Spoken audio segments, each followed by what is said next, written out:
Zoom dans l'art, c'est une minute pour comprendre une œuvre d'art, et dans cette vidéo, on s'intéresse à l'un des joyaux du musée de Cluny, la rose d'or. Depuis des siècles, les papes ont coutume d'offrir chaque année, lors du 4e dimanche de Carême, une rose en or, un personnage de haut rang, recommandable pour sa foi et pour ses actes. Mais pourquoi offrir une rose ? Elle symbolise la pureté virginale et en période de carême peut aussi être associée au Christ en annonçant la joie de la résurrection à venir avec la renaissance du printemps.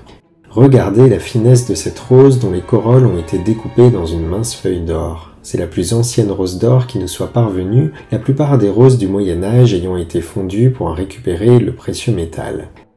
Celle-ci date de 1330, elle a été offerte par le pape Jean XXII au comte de Neuchâtel, Rodolphe III de Nidau, qui l'avait soutenu dans sa lutte contre l'empereur Louis de Bavière. On peut d'ailleurs voir les armoiries du comte qui ont été ajoutées par la suite. De nos jours, le pape continue d'offrir des roses d'or, qui peuvent parfois prendre la forme de bouquets. Mais il ne les distribue désormais qu'à des églises ou des sanctuaires. Il y a donc peu de chances que vous en receviez une un jour, le mieux est encore d'aller au musée de Cluny pour pouvoir contempler celle-ci.